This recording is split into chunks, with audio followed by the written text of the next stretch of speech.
Dreamscape presents The Torrents of Spring, a romantic novel in honor of the passing of a great race, by Ernest Hemingway, narrated by Pete Cross. And perhaps there is one reason why a comic writer should, of all others, be the least excused for deviating from nature, since it may not be always so easy for a serious poet to meet with the great and the admirable. But life everywhere furnishes an accurate observer with the ridiculous.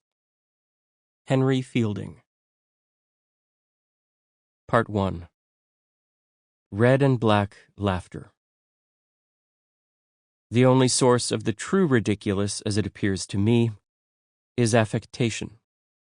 Henry Fielding. Chapter 1.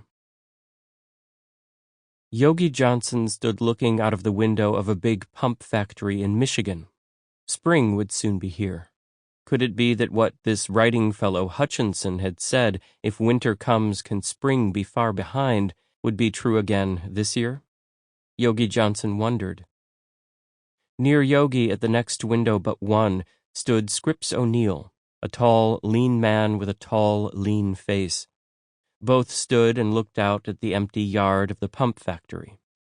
Snow covered the crated pumps that would soon be shipped away. Once the spring should come and the snow melt, workmen from the factory would break out the pumps from piles where they were snowed in and haul them down to the GR&I station, where they would be loaded on flat cars and shipped away. Yogi Johnson looked out of the window at the snowed-in pumps, and his breath made little fairy tracings on the cold window pane. Yogi Johnson thought of Paris.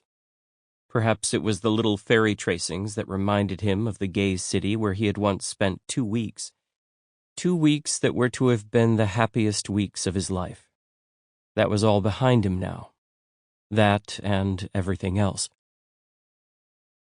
Scripps O'Neill had 2 wives. As he looked out of the window, standing tall and lean and resilient with his own tenuous hardness, he thought of both of them. One lived in Mansalona, and the other lived in Petoskey. He had not seen the wife who lived in Mansalona since last spring.